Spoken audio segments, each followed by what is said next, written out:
Skin disease में जो basically हम जब भी किसी की तरफ अट्रैक्ट होते हैं तो वो पहले स्किन ही होता है, ऑब्वियसली हाउ हाँ। That person looks. सबसे ज़्यादा समस्या है सेंसिटिव स्किन को आती है, क्योंकि वो हर एक चीज़ कोई केमिकल यूज़ नहीं कर सकते हैं, या वो जल्दी कोई एकदम एक्सट्रीम एक्सपोजर यदि है तो फिर वो उसको बेयर अप नहीं कर पाते हैं। तो जो क्लिनजर्स या हाँ, आजकल टोनर्स बहुत आ रहे हैं, ट्रेंड इन कोई चीज़ों का। ज़रूरी नहीं है हमारा पानी भी है, यदि आप उसको भी यूज़ करते हैं तो उससे भी आपकी स्किन बहुत साफ रहती है। क्योंकि सिर्फ महंगी चीज़ों में घुसकर वी आर नॉट, मतलब हम मैं तो यही रिकमेंड करूँगी, यू शुड नॉट डिसाइड कि आपको कौन सा प्रोडक्ट यूज़ करना चाहिए।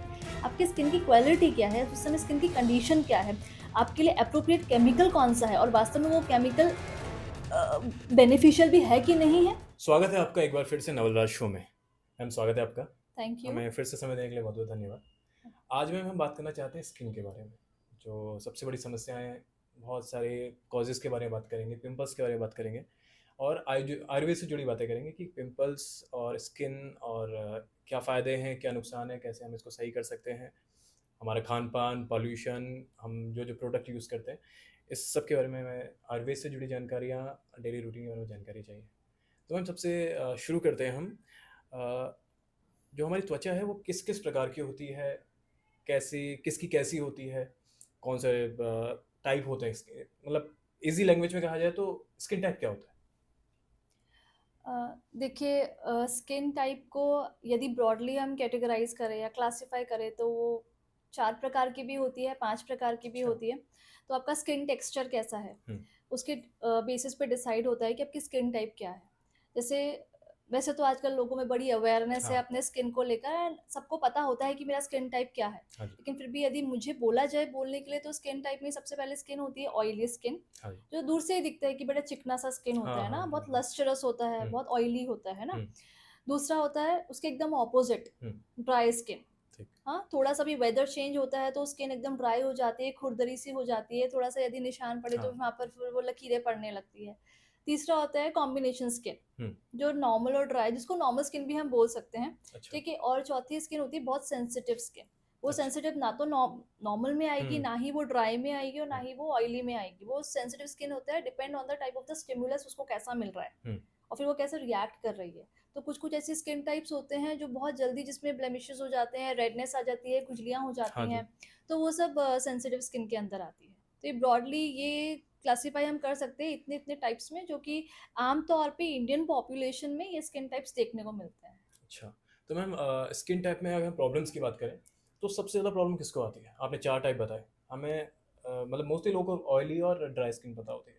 तो सबसे ज़्यादा समस्याएँ कौन-सी स्किन में आती हैं? सबसे ज़्यादा समस्या है सेंसिटिव स्किन को आती है, क्योंकि वो हर एक चीज़ कोई केमिकल यूज़ नहीं कर सकते हैं, या वो जल्दी कोई एकदम एक्सट्रीम एक्सपोजर यदि है तो हुँ, फिर वो उसको बेयर अप नहीं कर पाते हैं। हुँ, तो जो सबसे ज़्यादा मोस्ट कॉमनली प्रॉब्लमैटिक स्किन होती है वो सेंसिटिव स्किन होती है।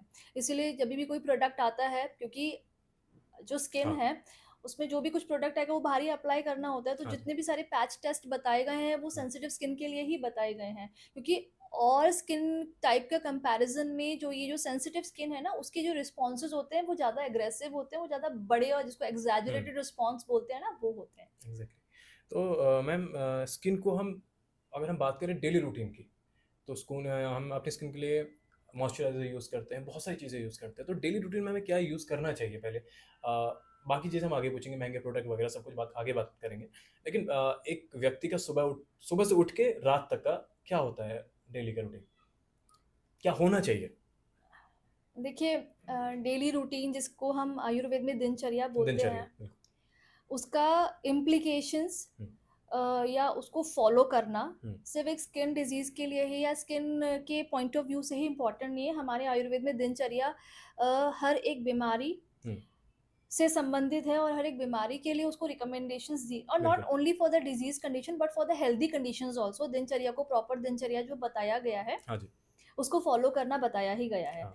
अगर मैं स्पेसिफ़िकली सिर्फ़ स्किन डिज़ीज़ के कॉन्टेक्स्ट में बात करूँ, हुँ, तो स्किन डिज़ीज़ में जो बेसिकली हम जभी भी किसी की तरफ अट्रैक्ट होते हैं, तो वो पहले स्किन ही होता है, ऑब्वियसली हाउ हाँ। That person looks. Hmm, looks बहुत मैटर करता लुक्स बहुत मैटर है। करते हैं, और ये रीज़न भी है कि ये जो कॉस्मेटिक इंडस्ट्रीज़ हैं, ये बहुत ज़्यादा अभी ग्रो कर रही हैं, हाँ, बिल्कुल। क्योंकि हर everybody wants to look good, right? हाँ, तो हमारा सबसे पहले दायित्व ये हो जाता है कि यदि हम हमारे व्यक्तित्व को और उभारना चाहते हैं, तो सबसे पहला काम ये है कि हम अच्छी अच्छी तरीके से दिखें। हाँ, skin should be skin should be healthy.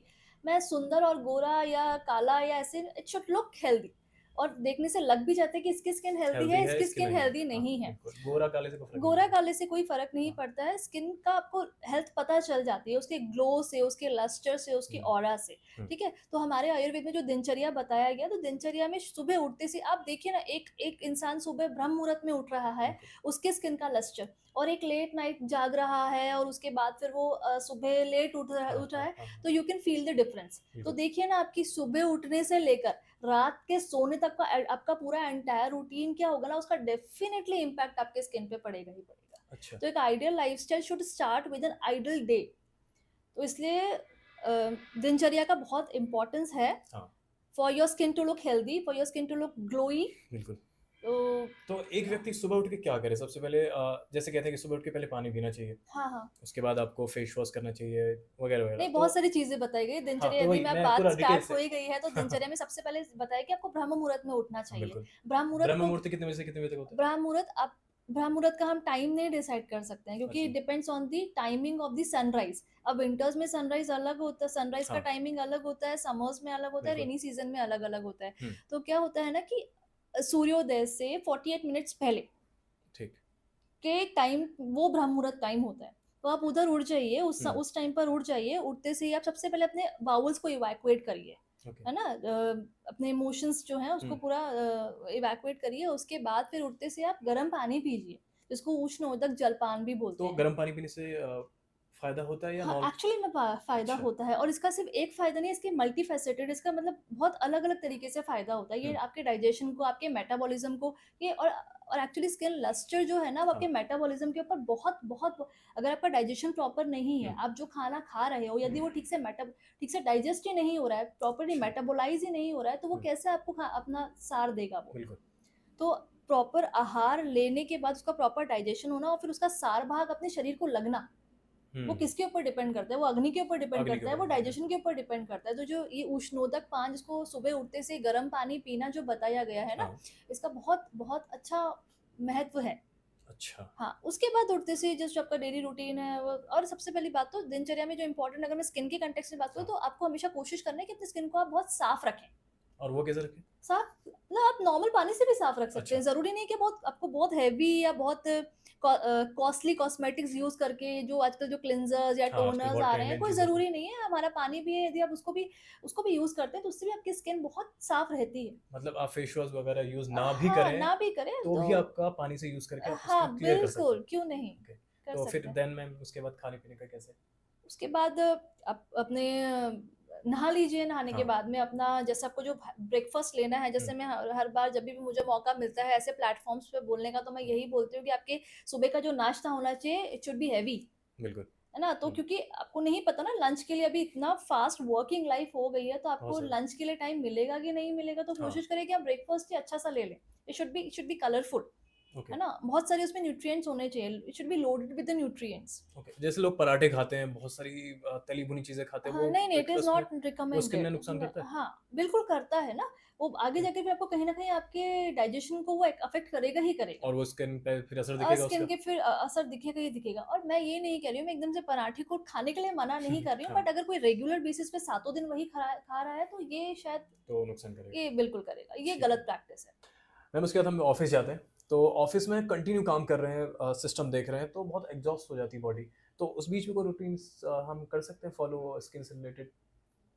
Office में बैठे हुए तो उस समय तो स्किन से ज़्यादा हमें हमारे पोस्चर जो है उसके हाँ, ऊपर ज़्यादा ध्यान देना चाहिए क्योंकि मुझे लगता नहीं कि ऑफ़िस में काम करने के टाइम पर स्किन के ऊपर कुछ ज़्यादा इफ़ेक्ट पड़ेगा। हाँ, हाँ, ये ज़रूर है कि ज़्यादा स्क्रीन टाइम से आपके डार्क सर्कल्स हो सकते हैं। अच्छा हो सकता है। बिल्कुल हो सकते हैं, अगर आपका स्क्रीन टाइम ज़्यादा है, आप हुँ, लगातार घंटों तक बैठे हुए हो स्क्रीन को देखते हुए तो उससे आपको स्ट्रे डार्क सर्कल्स होंगे ही सही। तो बीच में थोड़ा रिलैक्स करना ही चाहिए, बीच में जैसे ब्लिंकिंग मैं बोलती हूँ कि बीच-बीच में ब्लिंकिंग करते रहना चाहिए। ब्लिंकिंग इन द सेंस कि अपना जो नज़र है हुँ, वो स्क्रीन से हटा दीजिए और जस्ट क्लोज़ योर आइज़ और मल्टीपल टाइम्स ऐसे ब्लिंक करिए। बीच में उठ जाइए, 1 घंटे अगर आपका लगातार कंटीन्यूअस सिटिंग है, तो हाँ, आप कम से कम 10 मिनट के लिए तो एटलीस्ट अपनी नज़र वहाँ से हटाकर और इधर-उधर टहल लीजिए। ठीक इससे है, पोस्चर भी आपका चेंज हो जाएगा और बिल्कुल, आपको जो कंटीन्यूअस एक्सपोज़र है ना स्क्रीन को हाँ। लेकर, वो भी नहीं रहेगा। मैम ठीक है, उसके बाद हम आ गए घर, हमने डिनर वगैरह सब कुछ कर लिया। अब सोने से पहले क्या रूटीन होता है? ये भी बताइए। स्किन के कंटेक्स्ट हाँ। में हाँ, तो सोने से पहले रूटीन ये है कि सबसे पहले तो खाना आप सोने से 3 घंटे पहले ले लीजिए। अच्छा। प्रॉपर अपना फेस वॉश कर लीजिए। हुँ। अब तो कच्चा दूध भी अपने घर में मिल जाता है ना, हाँ, वो भी हाँ। एक बहुत अच्छा क्लींज़र होता है। अच्छा, इनफैक्ट वो ही बहुत अच्छा क्लींज़र होता है, मैं तो कच्चा ये दूध। बोलूँगी। यस, कच्चा दूध बहुत अच्छा क्लींज़र होता है, आप उसको अच्छा, यूज़ कर सकते हो। उसमें जैसे घरेलू उपाय की यदि मैं बात करूँ तो उसमें 2 चुटकी हल्दी मिला लिया। ठीक है। हाँ, तो कच्चे उससे दूध क्या में है 2 कच्चे दूध 2 चुटकी हुँ, हल्दी मिला लें तो उससे क्या है ना स्किन आपका लस्टर इम्प्रूव हो जाता है, स्किन टेक्सचर आपका बहुत इम्प्रूव हो जाता है। अच्छा। तो अननेसेसरी अपने आप को किसी केमिकल से एक्सपोज़ करने की बजाय जो हमारे पास में जो नेचुरल प्रोडक्ट्स है उसको ही यदि यूज़ करें तो वो ज़्यादा आपने बेटर मैम रहेगा। केमिकल जैसे कि बोला, अब मैं बात करता हूँ महँगे प्रोडक्ट्स की। हुँ। मार्केट में बहुत सारे बहुत ह्यूज एक प्रोडक्ट का वो है कि जितने महँगे यूज़ करेंगे हम उतने स्मार्ट दिखेंगे, उतनी हमारी ग्लोइंग स्किन होगी, हम एकदम गोरे हो जाएँगे। आप ये क्रीम लगाइए, आप एकदम गोरे हो जाएँगे। बहुत सारी क्रीमें आती हैं, मॉइस्चराइज़र वगैरह बहुत कुछ आता है। तो ये यूज़ करना चाहिए, नहीं करना चाहिए? किसे करना चाहिए? और कब करना चाहिए? या फिर आपके स्किन पे बहुत सारी मतलब कुछ प्रॉब्लम हो रही है, तो इसको हम बिना डॉक्टर के इसके यूज़ करें, नहीं करें? तो ये पूरी डिटेल से ये सब एक बार हमें बताइए।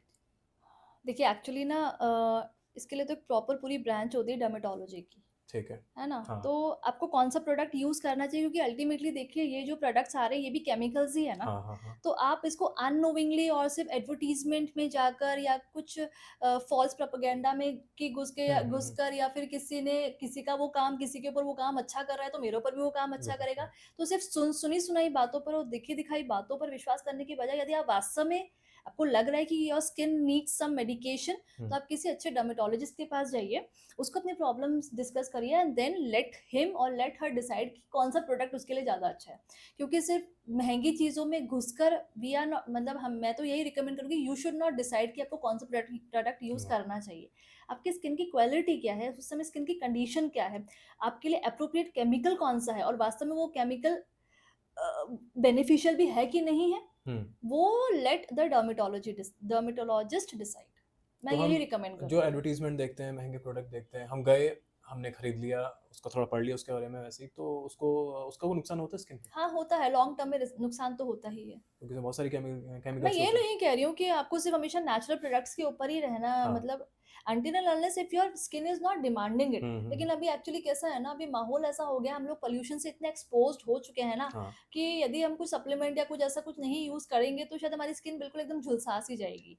But then also I will suggest कि रैंडमली किसी भी प्रोडक्ट के ऊपर ऐसे विश्वास करने से ज़्यादा बढ़िया है कि हम किसी एक्सपर्ट से उसका ओपिनियन ले लें हुँ, हुँ। And then we should opt for that pollution product. की बात करी आपने। तो हाँ। पॉल्यूशन हमारी स्किन पे कितना इफ़ेक्ट बहुत करता है? बहुत इफ़ेक्ट डालता है, हमारी स्किन एक्चुअली ब्रीथ करती है ना, अच्छा। हमारी एक्चुअली स्किन ब्रीथ करती है, यदि हम उसको वो एनवायरनमेंट ही नहीं प्रोवाइड कराएँगे जिसमें वो बहुत हेल्दी ब्रीथ कर सके, हुँ।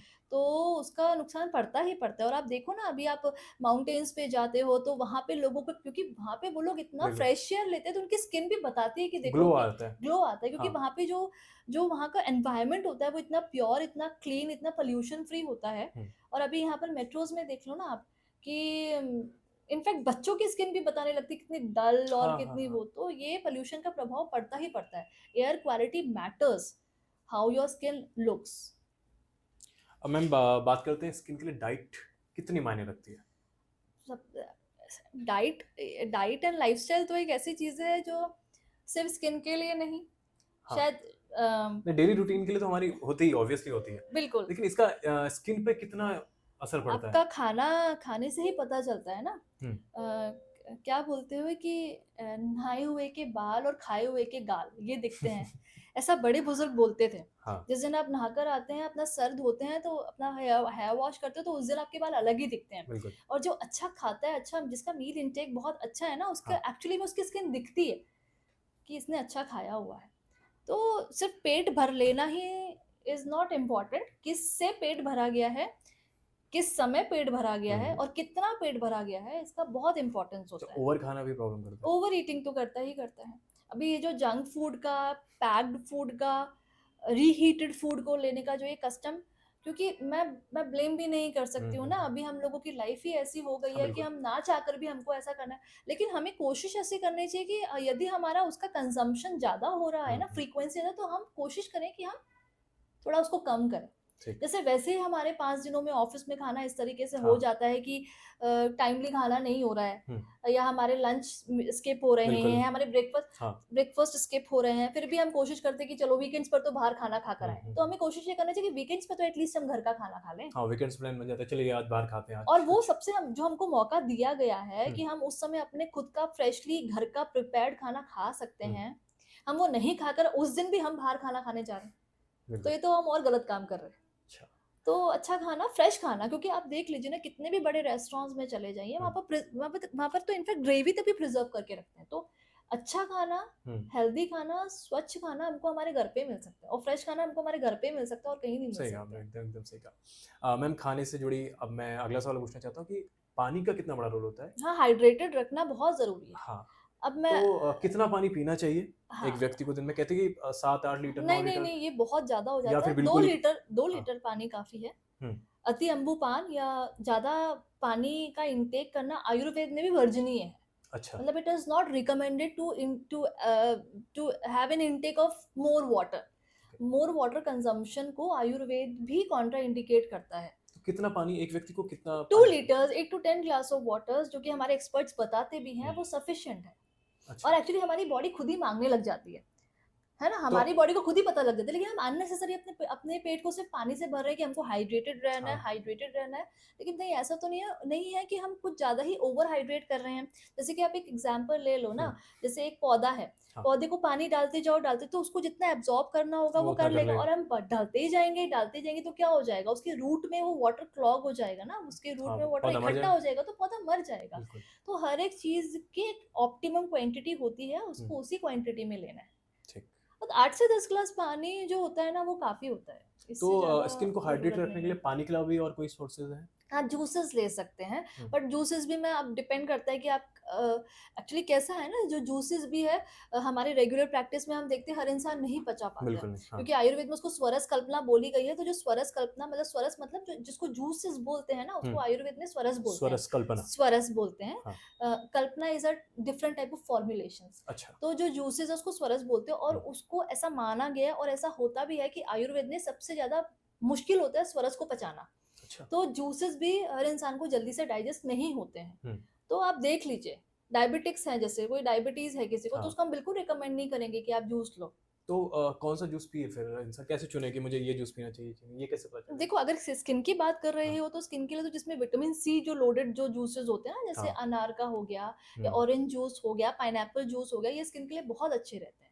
या अच्छा, गाजर का जूस हो गया हुँ, ना, हुँ, हुँ, कैरट जूस हो गया कैरट जूस हो गया, हाँ, वो बीटरूट जूस हो गया, तो वो अच्छा रहता है। अल्टीमेटली हमको हमारे बॉडी में ना वाटर कंटेंट अच्छा रखना है। ना ज़्यादा ना कम, अच्छा रखना है, तो उससे तो जो हम क्रीम-व्रीम लगाते हैं हाइड्रेटेड रखने के लिए वो सब मैं वही बोल ठीक रही है हूँ कि ना नहीं है? एक्चुअली क्रीम भी बहुत सारे प्रोडक्ट्स हैं कि आपको हाइड्रेट रखेगी हाँ रखेगी। जी, हाँ जी, हाँ तो आप जी। अंदर से हाइड्रेट नहीं होंगे तो फिर बाहर से यूज़ करके कुछ कुछ नहीं, आपने खुद ही ना अपने क्वेश्चन का जवाब दे दिया है हाँ, कि वही यदि मैं पूछना हम चाह रहा हूँ। अगर हाइड्रेटेड सिर्फ़ बाहर से हमारी स्किन को हाइड्रेट करना और अंदर हमारे जो सबसे माइन्यूट स्ट्रक्चर्स जो हुँ, सेल्स हैं, यदि वही हाइड्रेटेड नहीं हैं हुँ। और वो हाइड्रेटेड कैसे रहेंगे? हम कैसा कैसा खाना ले रहे हैं, हम कैसा हमारा खान-पान कैसा है, वो सब उसके ऊपर ही डिपेंड करता है। अब मैम आते हैं हम पिंपल्स के ऊपर। तो पिंपल्स हम देखते हैं कि इंडिया में बहुत ज़्यादा होते हैं लोगों को। बाहर आई थिंक नहीं, ऐसा नहीं है। जैसा नहीं, देखा नहीं, मैंने ऐसा नहीं है। एक एक्चुअली हम ऐसे नहीं कर सकते हैं कि जैसे डायबिटीज़ है, भारत में ही सबसे ज़्यादा हो रही है। हाँ, तो अ, पिंपल्स हर जगह होते हैं। होते हैं। लेकिन क्यों ऐस होते हैं पिंपल्स? पिंपल्स देखो इसके बड़े सारे रीज़न्स होते हैं ना हुँ, पिंपल्स के कि आपका जेनेटिक प्रीडिस्पोज़िशन कैसा है, हुँ, ठीक है? दूसरा आपका एक्सपोज़र एनवायरमेंटल एक्सपोज़र कैसा है, हुँ, तीसरा आपका मेंटल मेकअप कैसा हुँ, है ना? देखो एक जिसको जेनेटिक बोलते हैं वो तो अलग छोड़ दो, हाँ, उसके अलावा आयुर्वेद में आहार कैसा है, आपका आहार मतलब खान-पान कैसा खान-पीन है, कैसा है? विहार मतलब आपका लाइफ़स्टाइल कैसा हुँ, है और मानसिक मतलब आपका मेंटल मेकअप कैसा है। अच्छा मेंटल मेकअप की बिल्कुल, वजह से भी पिंपल्स होते हैं? पिंपल्स होते ही हैं। अच्छा, डेफ़िनेटली होते हैं। दूसरा हार्मोनल इम्बैलेंसेस के कंडीशन में भी पिंपल्स होते हैं। अच्छा, इसलिए देखा जाता है कि मेल्स के कंपैरिज़न में फीमेल्स में हुँ, थोड़ा ज़्यादा पिंपल्स होते हैं। दूसरा हमारे एक एज होती है ना जैसे हुँ, एडोलेसेंस एज होती है, हुँ, तो उस वाली एज में पिंपल्स भी उसमें हार्मोन्स बड़े-बड़े हमारे बड़े फ्लक्चुएट हाँ, हाँ, करते हैं। हाँ, हाँ, हाँ। तो उस कंडीशन में उस पर्टिकुलर एज ग्रुप में पिंपल्स थोड़े ज़्यादा होते हैं। ओके। तो इट ऑल डिपेंड्स। तो पिंपल्स को सही करने के लिए कैसे हम वो करें? अलग अलग बहुत अलग अलग टाइप्स ऑफ पिंपल्स होते हैं ना, हुँ, ये तो देखो डायग्नोस करके ही पता चलता है जब पेशेंट हमारे पास आता है कि हुँ, वो पिंपल का टाइप क्या है, हुँ, हुँ, एरिया कितना है, हुँ, how much is the area affected, and उसके बाद उसमें सिक्रीशंस है कि नहीं हाँ, है, इचिंग है कि नहीं है, सिर्फ एक रेडनेस ही है क्या। हुँ, तो हुँ, हमको देखना पड़ता है उसमें कि उसमें दोषों का इन्वॉल्वमेंट कितना है बात, और ऐसे कैसे पता चलता है, वो बोलेगा नहीं ना पिंपल की मेरे को वात का और हाँ, इम्बैलेंस है बिल्कुल। मुझे पित्त का।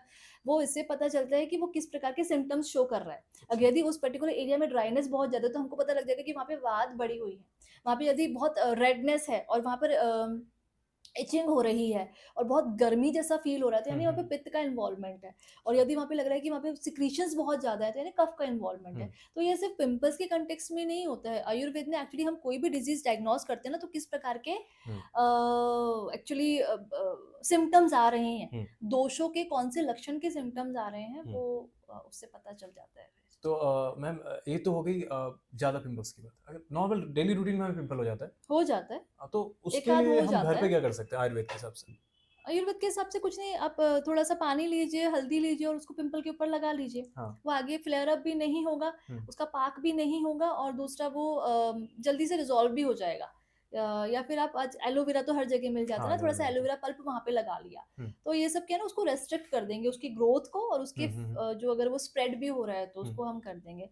तो जैसे हल्दी बता दिया, एलोवेरा बता दिया, किसी-किसी को लेमन जूस भी अच्छा, काम करता है, लेकिन किसी-किसी में लेमन जूस रिएक्शन भी शो करता है। अच्छा, तो then you have to see कि आपका स्किन टाइप कैसा है and how your particular skin react to that hmm. Component, वो देखना पड़ेगा। मैम पिंपल होने के बाद जो दाग रह जाते हैं, स्पॉट रह जाते हैं, वो बहुत प्रॉब्लम होती है सबको। तो उससे निजात कैसे मिलेगी फिर?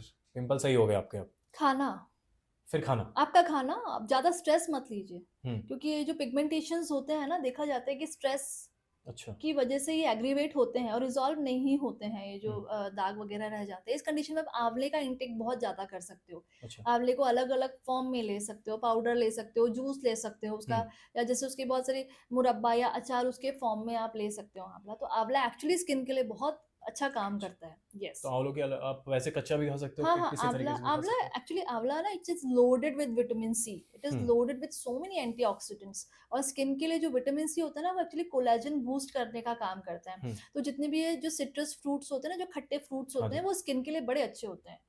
और ये काफ़ी सारी रिसर्चेज़ अभी अवेलेबल भी है जो ये प्रूव कर चुकी है हुँ, कि जो विटामिन सी है, it is a very good source of antioxidants और कोलेजन को भी बूस्ट करता है, जो हमारी स्किन के लिए बहुत अच्छा होता है। अच्छा, तो वो आप ले सकते हैं। और जो पिंपल्स होने के बाद में जो ये पिगमेंटेशंस हाँ, होते हैं ना, हुँ, उसमें ये काफ़ी हेल्पफुल भी रहता है। जैसे हम लोग तो क्या बोलते हैं ना, अब हम लोग तो बोलते हैं कि आँवले पाउडर में थोड़ा-सा दही मिलाकर उसका भी लेप करोगे तो उससे बहुत अच्छे रिज़ल्ट आते हैं। अच्छा। या आप अ, लोकल एप्लीकेशन में यूज़ हाँ, कर हाँ, हाँ। सकते हो। मैम अब आते हैं हम बालों का स्किन से क्या रिलेशन है? डैंड्रफ होता है तो क्या असर पड़ता है स्किन पे? नहीं, एक्चुअली डैंड्रफ तो अपने आप में एक पूरी बीमारी ही है, हाँ, जो स्कैल्प की होती है। हुँ, लेकिन जब वो डैंड्रफ झड़ के अपनी स्किन पर आने लगता है ना, तो हुँ, वो हुँ, स्किन को भी इरिटेट करता है। वहाँ पर फिर इचिंग होना, इरिटेशन अच्छा, होना। हाँ, तो जब ये जो डैंड्रफ जो गिरकर अपने स्कैल्प पर आ जाता है या अपने चीक्स एरिया पर आ हुँ, जाता है, तो नोज़ पर आ जाता है, हुँ, तो उससे फिर बीमारियाँ होती हैं। तो वो डैंड्रफ जब आपके सर पे है, यदि वो मुँह पे गिरता है, तो वहाँ पर भी परेशानी क्रिएट करता ही है। तो डैंड्रफ को एक्चुअली हमको नेग्लेक्ट नहीं करना चाहिए, क्योंकि आगे जाकर ये एक बहुत इम्पोर्टेंट रीज़न बन जाता है हेयर फॉल का। अच्छा, क्योंकि वो क्या होता है ना, वो जो डैंड्रफ होता है हुँ, ना, वो हेयर पोर्स को क्लॉग कर देता है, बंद कर देता है। हुँ, हुँ, तो हुँ, यदि हम ऊपर से कुछ मालिश वगैरह भी यदि कर रहे हैं ना, हुँ, हुँ, तो वो प्रॉपर्ली पेनिट्रेट नहीं हो पाता है, क्योंकि उस एरिया को, उस पर्टिकुलर जगह को डैंड्रफ ने बंद कर दिया है। तो अब यदि हम ऊपर से बाहर से कुछ नरिशमेंट भी यदि दे रहे हैं, हुँ, हुँ, तो वो एब्ज़ॉर्ब नहीं होगा। अल्टीमेटली फिर वो जो हमारी हेयर रूट्स होती हैं ना, हुँ, उसको हुँ, फिर प्रॉपर नरिशमेंट नहीं मिल पाता है, तो वो क्या होता है ना, वो फिर टूटने लगती है। तो हाँ, इसलिए dandruff is a very important cause for hair fall. Okay. And at the तो same time it affects the skin also. उसके लिए हमें पहले डैंड्रफ पे काम करना पड़ेगा। हाँ, आपको रूट कॉज़ जो मेन कॉज़ है, यदि आप उसको ही हटा दोगे ना, हाँ, तो फिर वो तो बीमारी स्किन पे खत्म हो नहीं आएगी। जाएगी। अब आते हैं सेंसिटिव स्किन पे। तो बहुत लोग कहते हैं कि मेरी स्किन बहुत सेंसिटिव है, मैं ये नहीं खा सकता, मैं ये नहीं कर सकती, मुझे इससे एलर्जी है वगैरह। तो उन लोगों को क्या-क्या सावधानियाँ रखनी चाहिए? क्या लगाना चाहिए? घर में बहुत लोग मुल्तानी मिट्टी ये सब यूज़ करते हैं, ये लगाना उनके लिए सही है, नहीं है? तो इसके बारे में थोड़ा बताइए हमें। देखो एक्चुअली हम लोगों के लिए भी ना सेंसिटिव स्किन को डील करना बड़ा मुश्किल वाला काम हो जाता है, हुँ, क्योंकि हमें नहीं पता कि वो क्योंकि स्किन बहुत सेंसिटिव होती है तो उसका किस तरीके से रिएक्शन आएगा। हुँ, तो मैं तो यही रिकमेंड करूँगी कि यदि सेंसिटिव स्किन किसी की है तो कम से कम अपने आप को एक्सपोज़ करें हुँ, उन चीज़ों से which are likely to develop the sensitive response on your skin. ठीक। वो हर इंसान को पता होता है। जैसे कुछ-कुछ ऐसे होते हैं बहुत तीखा खा लेते हैं ना तो स्किन पर आराम बहुत तेज़-तेज़ खुजलियाँ होने लग जाती हैं हाँ, या उनके रेडनेस आ जाने लग जाती हुँ, है। हाँ, या किसी ने खट्टा खा लिया तो स्किन में बहुत तेज़ ज़्यादा खुजली होना या रेडनेस हो जाना या हुँ, हुँ, कभी-कभी सूजन भी देखने को मिलती है अगर यदि इन्फ्लेमेशन ज़्यादा हो जाता है तो। अच्छा, कोई-कोई पेशेंट्स ऐसे होते हैं जिनको यदि सन का एक्सपोज़र बहुत ज़्यादा प्रोलॉन्ग टाइम तक हुँ, हो जाए तो उनको फिर स्किन में बहुत प्रॉब्लम होने लगती है। तो ये क्या होता है ना अलग-अलग टाइप्स ऑफ सेंसिटिव स्किन्स होती हैं। और ये जो मैंने बता दिया कि बहुत ज़्यादा तीखा खाने से या बहुत हुँ, ज़्यादा खट्टा खाने से या सन एक्सपोज़्ड बहुत ज़्यादा रहने से या कुछ-कुछ मेडिसिन्स भी लेने से ना उनके ऐसे सेंसिटिव रिस्पॉन्सेज़ आ जाने लग जाते हैं। तो अपने आप को उनसे बचाएँ आप। ठीक। आपका बचाव ही आपका उपाय है। उपाय है। हाँ, मैम जैसे गर्मियाँ आने वाली हैं बहुत जल्दी, तो हम सनस्क्रीन बहुत ज़्यादा यूज़ करते हैं, हाँ। अलग-अलग तरीके की यूज़ करते हैं। जितने एडवर्टाइज़मेंट आते हैं, हम गए सनस्क्रीन ली, हमने लगा ली, ये इतनी पीपीएफ की वगैरह-वगैरह। तो सनस्क्रीन लगाना और कौन-सी लगाना और धूप से बचने के लिए क्या उपाय कर सकते हैं? और गर्मियों में ख़ासकर जिनकी ड्राई स्किन होती है, ऑयली स्किन होती है इनका पूरा रूटीन और सन से बचने के उपाय बताइए सब कुछ, क्या-क्या कर सकते हैं? देखिए एक्चुअली अभी ना वास्तव में गर्मी आएगी। अभी विंटर्स में स्किन के अपने अलग हाँ, प्रॉब्लम्स होते हैं। हाँ।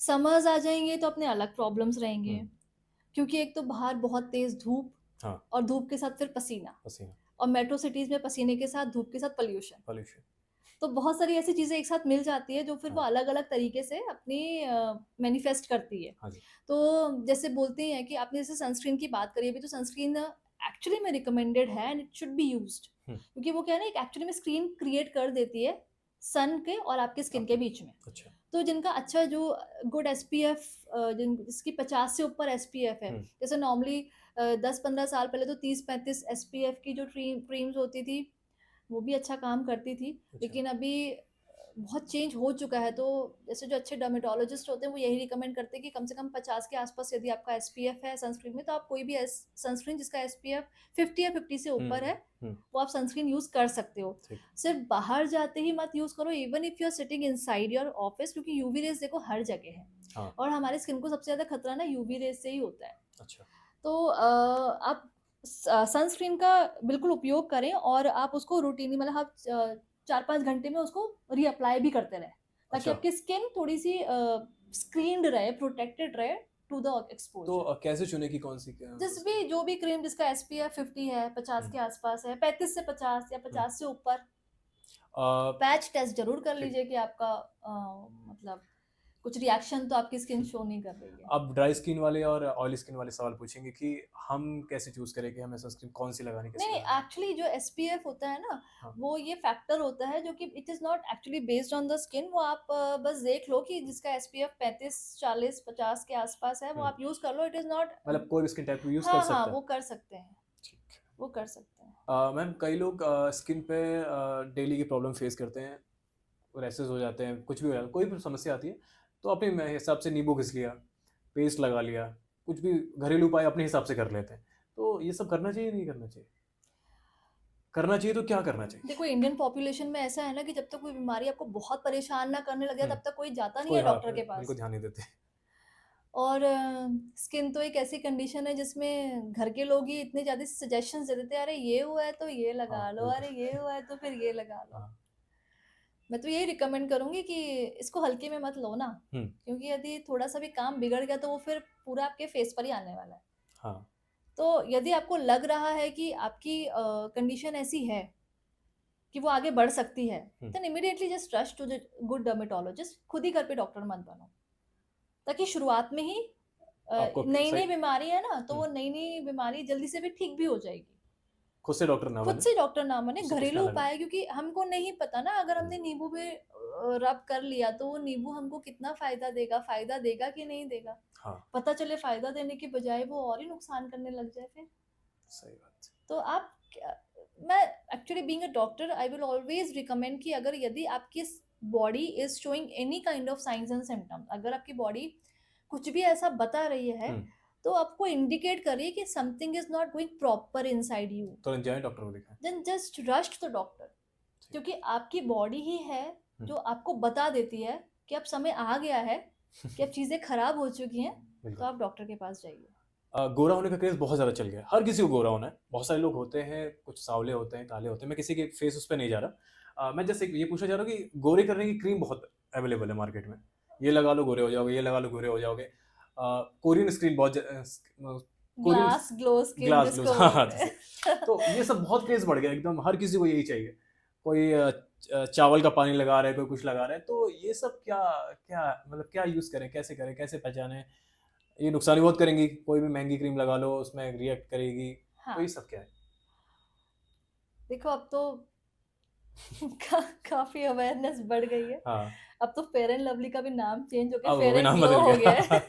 तो अभी फेयरनेस के ऊपर लोग इतना नहीं बोल रहे हैं। हाँ, the skin should be glowy, the skin should have a glow. Glow हाँ, उसका टेक्सचर ग्लो होना चाहिए, वो चाहे सांवली हो, चाहे फिर वो गोरी हो। क्योंकि ठीक। बहुत सारी गोरी स्किन भी ऐसी होती है जो ग्लो नहीं होता है। हाँ, तो रादर कि हम गोरा होना या काले होने के ऊपर ज़ोर दें, हमें इस बात पे ज़ोर देना चाहिए कि हमारी skin glow, it should glow have a कैसे करें? ग्लो, इट वो ग्लो करनी चाहिए। हुँ, ठीक है? फिर आपने बोला कि बहुत सारी बातें आजकल होने लगी है ग्लास ग्लो स्किन को हाँ, लेकर, तो व्हाई नॉट? क्यों नहीं होना चाहिए? होना चाहिए ना। तो कैसे होगा? हर इंसान का तो हक है कि वो अपनी स्किन उसकी बहुत अच्छे से दिखे, हाँ, हर कोई चाहता है। हर कोई ही चाहता है। हुँ, तो देन ऑल्सो अगर आपको ग्लास ग्लो स्किन चाहिए, हुँ, तो हो भी सकती है। कैसे? आप जाइए ना डर्मेटोलॉजिस्ट के पास में, हुँ, वो बताएँगे आपको। हुँ, लेकिन सिर्फ़ मैंने किसी ऐड में देख लिया कि सो एंड सो प्रोडक्ट मुझे ग्लास ग्लो स्किन हाँ, दे रहा है, हो सकता है वो मुझे दे दे पर वो आपको ना दे। बिल्कुल। क्योंकि हर एक इंसान देखो, हर इंसान की बॉडी हर एक चीज़ के प्रति अलग-अलग तरीके से रिएक्ट करती है। हुँ, तो मैं तो यही रिकमेंड करूँगी, और मैं देखो ना, मैं तो सिर्फ़ इन स्किन प्रोडक्ट्स के तक बोल रही हूँ कि खुद चूज़ करने की बजाय किसी एक्सपर्ट से एडवाइस ले लो, जिससे आपके समय भी खराब ना हो, और आपका स्किन पैसा का भी खराब ना हो और आपकी स्किन भी खराब ना हो। बिल्कुल। हाँ, इसको जुडिशियसली यूज़ करो। और जो बोलते हो चावल का पानी, वास्तव में वो बहुत इफ़ेक्टिव होता है। अच्छा होता है? यस, चावल का पानी बहुत इफ़ेक्टिव होता है और उसके अभी रिसर्चेज़ में आ भी चुका है ये चीज़ कि यूज़ करना चाहिए अच्छा चावल का पानी। मैम एक आइस वो भी चला था कि आइस डाल दो उसमें मुँह अपना अपना फेस उसमें डिप हाँ, कर लो, तो वो भी कुछ है ऐसा? ये सब है ना एक्चुअली, ये सब these are the kind of exercises, okay. है ना? आप हुँ, अब जब अपने क्या करते हैं, आप किसी आइस कूल्ड वाटर में अपना यदि फेस डिप कर रहे हुँ, हो, हुँ, तो हुँ, क्या कर रहे हो? आप स्किन को सेंसिटाइज़ कर रहे हो ना, हाँ, है ना? और फिर बाहर निकाल रहे हो, हुँ, तो क्या कर रहे हो? आप वहाँ पर सर्कुलेशन और इंक्रीज़ कर रहे हो। बिल्कुल।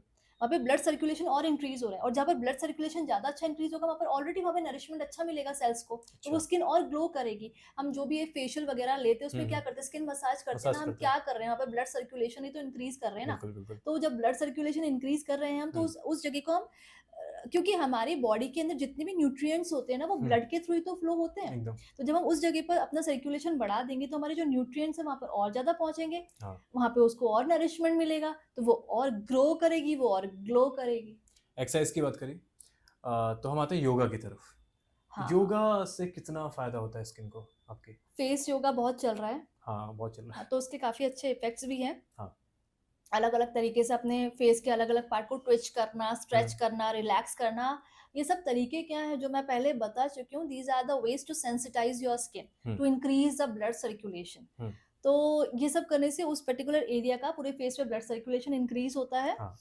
और नरिशमेंट अच्छा पहुँचता है स्किन को। तो फेस योगा करना is beneficial, it is definitely beneficial. Ma'am हमारे दर्शकों को ये बताइए कि 3 ऐसे टिप्स बताइए स्किन के लिए, जो बहुत ज़रूरी हैं, हर किसी के लिए, 3 टिप्स तो मैं 3 क्या, जो करना बहुत ही सारे कर टिप्स हो सकते हैं। जो मेजर है 3 बताइए कि ये तो करना ही करना है स्किन आपको। को एकदम बिल्कुल साफ रखिए। हाँ, ज़्यादा उस पे बहुत सारे कॉस्मेटिक्स की या जो स्किन केयर रेजीम के नाम पे जो बहुत प्रोडक्ट्स चल रहे हैं, उसकी लेयरिंग मत करिए, late hmm, it breathe.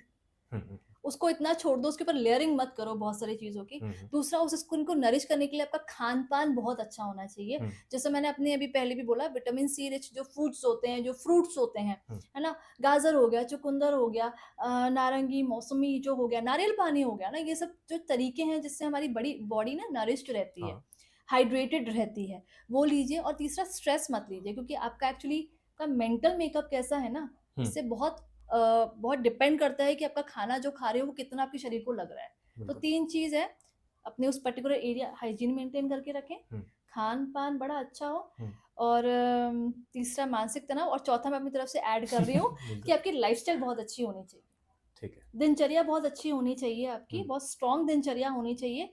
Early to bed and early to rise जो बोला गया है ना, वो हाँ, कॉन्सेप्ट बहुत अच्छा बोला गया है, और उसको हम बहुत ओवरलुक कर रहे हैं अपने आजकल के टाइम पर। सुनने में बड़ी छोटी बात लगती है, लेकिन हुँ, जो लोग वास्तव में इसको फ़ॉलो करें ना, they are actually realising the change, the difference that it is making. Okay. रात को टाइम से सोइए, रात के टाइम में सोइए और सुबह सुबह टाइम से टाइम उठिए, से और आप उठिए। खुद ही सिर्फ़ स्किन पे नहीं, आप अपनी पूरी ओवरऑल बॉडी में वो इफ़ेक्ट और वो डिफरेंस फ़ील करना महसूस कर दोगे। ठीक है। तो ma'am thank you so much आपने हमें बहुत सारी चीज़ें बताई आज स्किन से रिलेटेड, आयुर्वेद से रिलेटेड। होप सो सब लोग फॉलो करेंगे इस चीज़ों को अपने डेली रूटीन में। तो thank you so much ma'am आपने अपना बहुत बिज़ी टाइम हमें फिर से दिया। और आपको भी बहुत-बहुत थैंक यू कि आपने फिर से याद किया। Thank you so much ma'am, thank you so much.